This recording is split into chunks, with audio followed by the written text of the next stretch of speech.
Today's topic is going to be the alternating series test. Consider the harmonic series that we discussed in an earlier topic. In this slide, we saw that there are times where it's possible to have a sequence whose terms shrink to zero, but when you try to add them all up, you still get infinity. It's a common temptation for students to say that if the terms shrink to zero, so 1, 1/2, 1/3, these terms individually are getting closer and closer to zero. Students are tempted to say that when that happens, that will guarantee that when you add them all up, and I'm talking about infinitely many of them, that you'll get a finite number. But this example is meant as a good counterexample to that faulty reasoning. Let's explore this with Desmos again. Let's go from n equals 1 and end at capital N. I recommend in Desmos to put your summand in parentheses. Okay, we're going to add a slider for capital N, and we want capital N to vary between 1 and 10 to start step size of 1. And notice as you include more and more terms, the sum is getting larger and larger.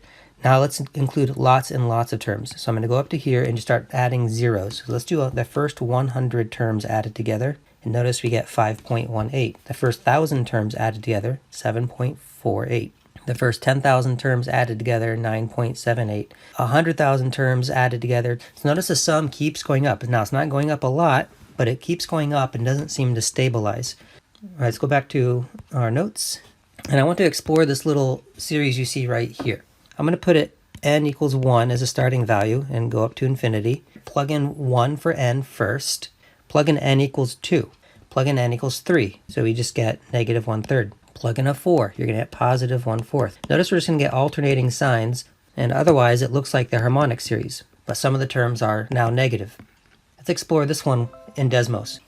Okay, there's the sum of the first 10 terms, the first 100 terms, first 1,000 terms, first 10,000 terms, 100,000 terms. But look at the sum. Looks like the sum is stabilizing at around negative 0.693. This is an indication that we're looking at a convergent series. Adding up all the terms of this series appear to be equal to a certain finite number. What if I wanted to make it so that first term was positive, then negative, then positive, then negative, then positive? One way you could do this would be to do a series. To get the negatives and positives switched, just offset the power by 1 and leave everything else the same. Test this out. Plug in n equals 1. Now we're looking at negative 1 squared. That's positive 1 over 1. So we actually get a positive 1 to start. Then plug in n equals 2, you're going to wind up getting a negative 1/2, and then you're going to get a positive 1/3, negative 1/4. So this is the harmonic series that's alternating in sign, starting with a positive 1 this time. Let's use Desmos to figure out what's going on here. Let me put parentheses on that exponent and then say n plus 1. Here's the sum of the first 10 terms of the series, 0.645. The sum of the first 100 terms, 0.688. 1,000 terms, 0.6926. 100,000 terms, 0.693. I'm getting stabilization again. All right, in both cases, whether the alternating was negative, negative, or positive, negative, positive, as long as it was alternating, it appears that we get convergent sums. So this one turned out to be approximately negative 0.69, and this one turns out to be approximately positive 0.69. Yet, if I don't have alternating, we get infinity. We have a divergent series. All of this is a lead up to a realization that when you do have terms that shrink to zero and then you add them all up, there's no guarantee that you're going to get a finite number. However, it turns out that if you have terms that shrink to zero and then you make the terms also alternate in sign, that the resulting series will always be convergent. And this is what the alternating series test says. Suppose you have some sort of sequence that eventually decreases to zero. To eventually decrease to zero means that, so you have terms that maybe are all over the place, but eventually they get to a point where they decrease to zero. That also suggests that the terms eventually have to become positive and stay positive, because the only way you can decrease to zero is to be positive. If you have such a sequence, then we've already been able to show that the series is inconclusive. It's either divergent or convergent. We need more information. We need to do a test. However, if we make the series alternate in sign, then the resulting series will converge. Now, in my notes here, I only made it alternate in sign one way by putting negative 1 to the n in front. But you can also conclude here that if you make it alternate in the other way, the negative 1 to the offset by 1, so we switch to where the pluses and minuses are, that this one converges as well. So you got to make it alternate some way. Now, what's nice about the alternating series test is that students are already tempted to say that if a sequence has terms that shrink to zero, then the series is convergent. Now, that's a faulty line of reasoning. What's nice about the alternating series test is that if a sequence has terms that shrink to zero and you make it alternate, then yes, we can now say that the series will be convergent. All right, what this looks like, let me delete all this buildup here. When you're looking at a series and you're trying to determine whether it's convergent and divergent, and you notice that there's an alternating component, sometimes it's a good idea to separate the alternating component. This here is the a sub n that's referred to in this theorem. So the part without the alternating sign. And ask yourself, is this a sequence that decreases to zero eventually? The answer to this is yes, because the first term is 1, the second term is a half. So this one's decreasing to 0 from the get-go. It doesn't dance around and then decrease to 0. It decreases to 0 right from the start. But all we have to do is say that this decreases to 0. Thus, when you do a series of it, now this alone would be inconclusive, but if you make it also alternate in some way, this series converges by the alternating series test. And then using technology, we knew that this particular series, if you started at n equals 1 anyway, was approximately negative 0.69. All right, in this second example here, there's definitely an alternating component here. And so this is the sequence a sub n we want to focus on in our analysis and ask ourselves what happens to it as n approaches infinity. Does this become a sequence that decreases to 0? Well, you could answer this by going to Desmos and graphing the continuous function version of this for y equals sine of 1 over, and then we're using x instead of n to graph a continuous function version. We have all sorts of craziness happening here near 0, but we're only interested in what happens as we go this direction. And as we go this way, notice that we do get a function that decreases to 0. So in other words, the sequence would decrease to 0 as well. The sequence would just be a bunch of points along that curve instead of the continuous version. But we know that this decreases to 0 as n gets large. Thus converges by, and then AST will be my lazy way of saying alternating series test. The next slide, determine whether the series below, whether they converge or diverge. Let's extract the a sub n, so get rid of the alternation. Okay, so get rid of that part and look at what's left. And our sequence in question is this. As n goes to infinity, this is a balanced rational function, so you can divide the leading coefficients, or you can use L'Hopital's rule here, but it approaches 1/2. And right away, even though there's alternating signs here, we see that this series has no chance of converging because the sequence is converging to something that's not 0. Even with the alternating sign, this is approaching, well, it's not approaching 0. In fact, it's not approaching anything. It's approaching 1/2, then negative 1/2, then 1/2, then negative 1/2. Thus, the series diverges by the divergence test. That was one of the first tests that we talked about. The divergence test is one of the first tests you should always scan, is just look at the sequence. Ignore the series, look at the sequence. If the sequence does not approach 0, then the series is always divergent. It's only when the sequence does approach 0 that we have to then do some other tests. Even though this is an alternating series here, I'm actually using a different test, the divergence test, to show that the series is divergent. You should never ever write a statement that reads diverges by the alternating series test. This is a bad statement. The alternating series test is not a test that shows divergence. It's a test that shows convergence. And if it fails to show convergence, then you need to use a different test to make a conclusion about your series. This next one here, it's an alternating series, but it's one that's in disguise. Let's take a quick peek at what this means up here. Let's just analyze this as a sequence. Let's start at n equals 1 and just get some terms. So when n is 1, we get cosine of pi. Cosine of pi is negative 1. When n is 2, we get cosine of 2 pi. Cosine of 2 pi is 1. Plug in 3. Cosine of 3 pi is negative 1 again. Notice that this is just a clever way to do an alternating plus minus 1. When you see a cosine of n pi, we could just recognize that this is the same thing as doing negative 1 to the n, right? Just verify that. When n is 1, we get this term. When n is 2, we get that. When n is 3, we get that, etc. So I could rewrite this series up top as the series of just negative 1 to the n over radical n plus 1.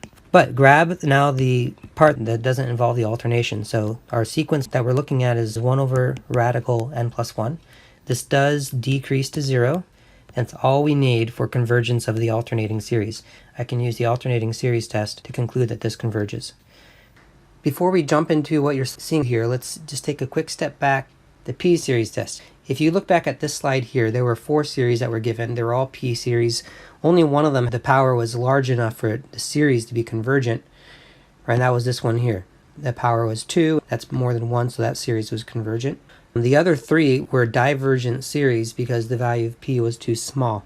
Now, if you look at the sequences of all of these things, if you ignore this series here, as a sequence, that is a convergent sequence. It decreases to 0, yet when you put the sum on there, then it becomes a divergent series. The terms will add to infinity. Same is true for the other. This sequence is convergent. Its terms decrease to 0, but this series is divergent. Right? The same thing is going to happen over here. However, if you take any of these divergent series and you simply make them alternate, throw a little negative in front of there with a power, either n or n plus 1, all of a sudden we'll have a convergent series. All right, so it's possible for a series to be divergent, yet when you make some of the terms negative, in fact every other term negative, it becomes convergent. This introduces a whole new way to categorize series into different classes. Hence, if a series has positive and negative terms and it converges, but when you do the absolute value of all the terms, in other words, get rid of all the negatives, make it only positives now, and that series diverges, then the original series is said to be conditionally convergent. Right, so our first good example of that is the harmonic series. So here's a series that has positive and negative terms right here, and it's convergent. It adds to roughly negative 0.69. Right, here's a second example. Here's a series that has positive and negative terms, and it's convergent, adds to around positive 0.69. However, if you were to take the absolute value of this, in other words, get rid of the alternation, make them all positive, you would effectively turn either one of these series into this one, and this one is divergent. So in other words, the negatives have to be there to have convergence. So if you get rid of the negatives, it becomes a divergent series. Therefore, these two series are said to be conditionally convergent. Now, if a series of the absolute value of terms of a sequence converges, then it'll also be true that if you get rid of the absolute value, that the series without the absolute value, so maybe some of the negatives will come back, will also be convergent. And we say that that series is absolutely convergent. It'll converge with or without the minus signs. And let's look at that 1p series that was convergent already. This one is convergent, and it's only positive terms. But if I did put a negative 1 to the n on here and made this also alternate, it would also still converge. It would converge by the alternating series test. But if you got rid of the alternation, looked at with only positive terms, it would still converge. So we say that this is an absolutely convergent series here. With or without the alternation, it would still be called absolutely convergent. Okay, so we have this Venn diagram that we have. Biggest circle here is just all series. And then we have convergent series is a smaller subset, and then absolutely convergent series is an even smaller subset. So let's go ahead and put some examples in here. Let's first do an example of something that's not a series. Just the number 5 is not a series. Or something that's not even a number. A brick is not a series. All right, then the example of something that is a series, but because it's outside of this circle, it has to be a divergent series. So there's lots of different divergent series. We can add up 1s forever. That would be divergent. We can add up n forever. In other words, 1 plus 2 plus 3 plus 4, that adds to infinity. That's divergent. So you have the harmonic series, or other kinds of p series, 10 over rad n, right? This is a p series. The power is 1/2. It's not big enough. Right, all of these things are divergent series. Another example, let's do an example of n over 2n plus 1. This is a divergent series because as a sequence, this approaches 1/2. So it's a convergent sequence. However, if you then try to add up all the terms, it's like adding up 1/2 forever, which adds to infinity. So this is clearly a divergent series. Now we want to start listing some series that are convergent, but that are only conditionally convergent. So the conditionally convergent window here is pretty much anything inside the convergent, but outside the absolutely convergent. This space here is where the conditionally convergent series reside. So let's do some examples of those. The first one we did was that alternating harmonic series. This is a series that converges. And to be conditionally convergent, you might have started to sense this already, there has to be negative terms involved. Because if there are no negative terms involved, then the series is either just absolutely convergent or it's divergent. Pretty much conditionally convergent series is pretty much write down any p series where the power is 1 or less, but it still has to be a sequence that goes to 0. So the thing I just circled, that does go to 0. If it goes to 0 and you make it alternate, and then you add them all up, you will get a convergent series. All right, so these are some examples of some conditionally convergent. get rid of the alternation, and they become divergent. And then absolutely convergent, here's a series of only positive terms, but by the p-test, this is a convergent series, and it's only positive terms. Or a geometric series that converges, something like 2/3, which is my ratio, raise that to the end. This is convergent because the ratio is between -1 and 1. You can also do some terms that have negative, do an alternating p-series where the power p is more than 1. This is convergent the way it's written, but it would also be convergent if you got rid of the alternation. In other words, if you turn it back into this one. With or without alternation, this series converges, therefore we say it's an absolutely convergent series, both of these. That's absolutely convergent, and that's absolutely convergent. Sometimes people think that in order to be absolutely convergent, you can only have positive terms, but no, you can have negative terms involved and still be absolutely convergent. You can even have let's do a -3/4 ratio. So let's do a geometric series that also alternates, but its ratio is between -1 and 1, therefore it will converge. Get rid of the negative and make it only positive terms, and it still converges, so it's absolutely convergent. Whereas if you had a geometric series where the ratio was more than 1, like 3/2, that's going to be divergent. Determine whether the series is absolutely convergent, conditionally convergent, or divergent. The way to test this is to go straight to the series without the negatives. Consider this series right here. This is divergent p-test. Now, if you got rid of the negatives and the result was convergent, then we're done. We say that the absolutely convergent would be the answer. Now we got to see whether it converges the way it's written. You could write it this way too, just sort of pull the alternation off to the side, so you can grab just this part here as a sequence, not as a series, mind you. We're now thinking sequence. Up here we were thinking series, that's why we said divergent. But as a sequence, 1/2n, this does decrease to 0 as a sequence. I'm going to emphasize that we're thinking sequence here by putting it in curly brackets. Therefore, make the sequence alternate and then add them up, we get a convergent series. So this converges by the alternating series test. Because the series converges the way it's written, but get rid of the negatives and it then diverges, we then say that the original series is conditionally convergent.